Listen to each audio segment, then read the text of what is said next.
Hello guys, welcome back over here. I cannot tell you how excited I am for today's video. I am going to be doing my first impressions of the new Papillon fragrance called Spell 125. So Spell 125 is the longest and most important spell in the Egyptian Book of the Dead. The inspiration behind this fragrance just gives me tingles. So Spell 125 is basically the whole passage of when a person is deceased and trying to bring that soul to the afterlife. So what the Egyptians did was they took out the heart of the deceased and they put it on a weight, and they would weigh it against the feather of truth. So they believed that in the heart of the human being was basically both the good and the bad, and like all of the experiences that a person had had in their life. So if the heart weighed less than the feather, then the soul was free to move on to the afterlife. And if it weighed more than the feather, well, then I guess they hadn't been very good. I am just super infatuated with background stories like this. It makes me even more interested in trying out the fragrance. Liz Moores is definitely a woman who I would call somewhat witchy. She's a witch type, and I just love that. She's a fascinating person. So she decided to release this fragrance on the 7th month, which was July, on the 7th day. And this is her 7th fragrance in the entire line. So talk about just thinking about numerical meanings and all of that. Anyways, let us try the fragrance. Spell 125. It came in this, and I'm assuming that we're getting some hints here for what the actual scent is going to be. You have some dried little rosebuds, and then we have frankincense. So let us see how this actually smells like. I'm going to try to refrain from reading the card here because it does say what the notes are. And as you know, I love doing my blind testing actually blind. So I have not read any reviews. I have just refrained from any descriptions of this fragrance, but I'm expecting frankincense thanks to that little giveaway. Okay, we're gonna have a proper spray as usual. Okay, this smells really piney. It smells like you're brought out into a forest of pine trees, and it's pretty wintry. I imagine myself almost like Red Riding Hood, or there's this Swedish story called Rania, who is the thief's daughter, and she basically lives out in the forest. So I have this kind of image of a redhead running through the forest.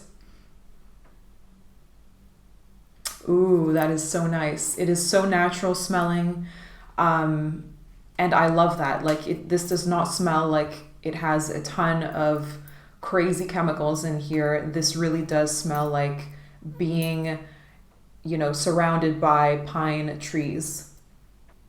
Okay, the fragrance is becoming more resinous, definitely. I'm beginning to feel some of that frankincense come through, and it's definitely it's not a churchy frankincense. This smells like some sort of ancient temple. It smells definitely more towards that ancient Egyptian vibe. Ooh, it is so good. I feel like this would be so warming in the wintertime, but it could also be cooling depending on what type of surface you spray this on. I imagine that on clothing, this would be a lot more cooling, but on my skin, it's turning into this warm, piney, so it has a little bit of bite to it. It has that sharpness. It has that kind of greenness. So this is kind of green, witchy, out in the forest. The witches are like brewing something. Something is being brewed here. And then you definitely feel something burning. So it's like this thing is brewing and you have the smoke coming out of it and you're smelling some of that white smoke. It definitely is white, it's not ashy, tarry. It's actually pretty light smoke that's coming out. Oh, it is just marvelous. For me, this is marvelous. This is a fragrance that I wanted to be made and that now I'm finally getting. I'm just really excited. Ooh, this would be so good if you're wearing a long cloak in the winter months, like wearing a long cloak, playing that mysterious vibe. and having this scent around you, like you would just carry this aura with you everywhere. People would just be like, there's a witch amongst us. You know, there's a witch in our presence. I am, yes, spellbound. I'm taken by the atmosphere of this scent. And I feel like the backstory just helps it even more. But let's try to detach the story and the marketing of this fragrance and just focus on the scent itself.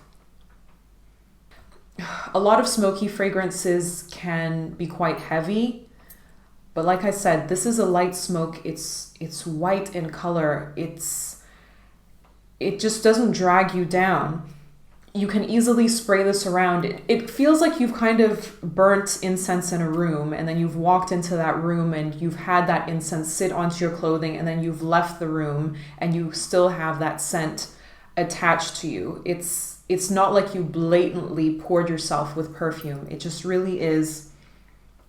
Oh, it's gorgeous. Okay, so I hope I wasn't too biased in this. I do love Liz Moore's. I love Papillon, but I think that a lot of perfume critics can agree with me that Liz Moore's, for a self-taught perfumer, is absolutely, you know, leaps and bounds ahead of a lot of other self-taught perfumers. And I just love that she brings you into her entire universe and you just feel this. Each perfume has a story to tell. So as the 7th perfume, I'm not sure if this is going to be her last perfume that she ever releases, but I feel like she's the kind of person who would stop while she knows that things are going well, instead of, you know, overdoing it and keeping on going and trying to release more and more fragrances to make more money. I feel like she's here for the craft and she has delivered. Thank you for watching this first impressions and review. Based on my experience with these Papillon fragrances, they are quite long lasting. I assume this one will be long lasting, but I will leave a update somewhere for you guys to know how it performed for me. And yeah, I'm just taken by the scent. So I'm going to spray some more of this all over myself. And please leave me your feedback if you have tried this fragrance and what your thoughts are on Papillon. This is definitely not like a beginner fragrance brand, I wouldn't say, unless you really are a person with that kind of personality that, you know, automatically just is drawn to things that are different and creative and all of that. So I will catch you in my next review. Bye.